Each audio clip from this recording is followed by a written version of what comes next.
The only one who can create a new world is me.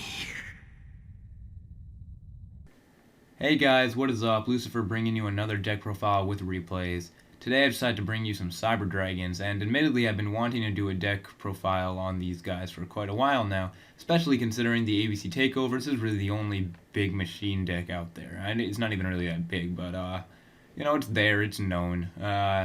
And it's honestly one of the only really consistent OTK decks we have out there. Yeah, it's just in general, it's solid. It's got some pretty good beaters that you can pump out. I'm running the Brilliant Fusion Engine. Originally, I was running Performage Trick Clown, but I decided to take it out simply because you don't go into rank 4s nearly as much as you'd expect. I took out Castell and replaced him for Gaia Dragon because of this. But regardless, you can see we have the standard lineup for the Cyber Dragon, Nova, and Infinities. 2 Chimeritic Rampage. I recommend running at least 2-3 is acceptable. The Panzer Dragon and the Noradin for the instant fusions. I didn't feel like I should be running 2 instant fusions and not both, just because you have these situations here and there. Of course, though, running Noradin would make you viable to use a Castell. Again, I just like the option of having Gaia Dragon and pummel down some people. But that's just my opinion. Funny story, actually, this deck got deleted once because my DevPro glitched out and I had to completely remake it from memory. I didn't completely get it the first time, but, you know, after a little while watching the replays, I remembered what I forgot. People might be asking why I have Desires in, and I have to admit that at first I was a little bit skeptical about it, until I realized that, you know, there's really not that much. You can banish alone that would just devastate you. There's not really major combo pieces. It's just being able to open and have something. And, yeah, that's about it. Here's the replays.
町から融合素材モンスターをゲームから除外。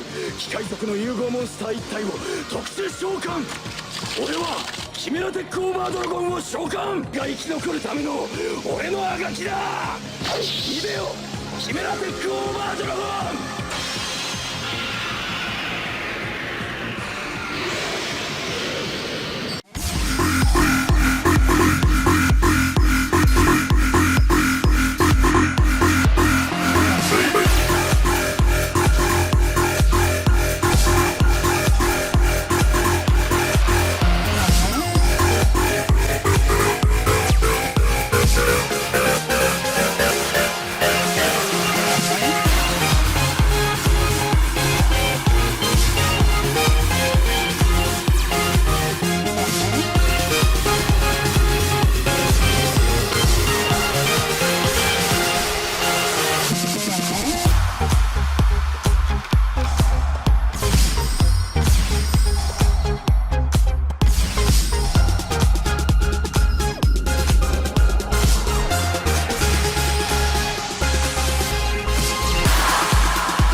So guys, it looks like we're back at that point in the video where I will be rating the deck on my opinion based off of 4 key categories, being versatility, recovery, difficulty, and most importantly, consistency. So let's just jump right into it.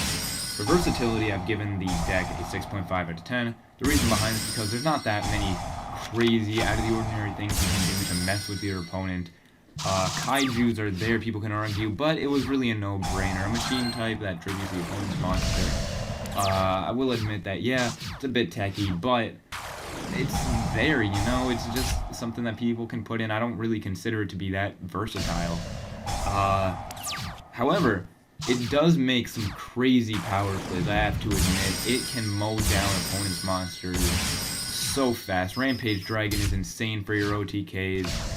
And, of course, putting in small things here and there like Galaxy Soldier, the Brilliant Engine is one that I don't see as much anymore. And, of course, Chimera Takeover Dragon is something that no one really could ever expect. The deck itself is just not that versatile. It's really straightforward, but it can play a few mind games with the opponent here and there. So that's why I gave it a 6.5 out of 10. For recovery, I've decided to give this deck a 6 out of 10. The reason behind this is because, yes, it opens with dead hands here and there, but what deck doesn't? And this deck really, being straightforward, gives it the edge in terms that hands are never really that dead. You can always have at least some monster on the field or whatever. Maybe you won't go into your big power plays, but you do always find yourself having some sort of opportunity for an edge. These Cyber Dragons are really crazy with their opportunities to be able to uplift the board and be able to really just drive for home. It's I have to say, phenomenal offensive deck. But other than that, there's not really much you can do to get your stuff back. Pot of Desires just kind of continues to the flow of your deck. It doesn't really recover anything. Norden, yeah, brings back something, maybe go into a Gearjax. But there's not that much you can do to recover, so that's why this deck is normally meant to be played as a get a strong start, keep it, and then hopefully go for game before your opponent can get a foothold. Which leads me perfectly into my next category, difficulty. I've decided to give it a 4 out of 10 because the deck isn't that difficult. Anyone can learn how to play it. It's great for new players trying to learn the game, and honestly, building the deck is harder than playing it. However, that doesn't mean that it's not strong. Like I said, this deck is crazy good on offensive power, and it comes out with amazing power plays that will set basis for people to be able to learn to make better duels in general, be able to duel better with other decks. For example, I found a few connections between Cyber Dragons and Dark Lords, simply in the sense that you can place these traps here and there in order to lure your opponent in. For example, use Brilliant Fusion, send Electromagnetic Turtle to stop the battle phase, and end your turn assuming you're going first. Normally you would have gone into an Infinity or something like that, but you may be baiting your opponent because you have a Power Bond in hand and simply want to be able to attack before your opponent can realize what's going on, rather than then setting up a very big defense. And you could even bait your opponent into thinking you're not playing Cyber Dragons at all. it's not that it's versatile, it's just the fact that it has these ways to play certain mind games here and there. So, I guess we're here in the big one, consistency. I decided to give it a 7.5 out of 10. So the reason behind this is that I barely opened Dead in this deck. Like I said, you don't need that much to be able to really come up with some play. No matter how small it is, you always have something for, like I said earlier, opportunity.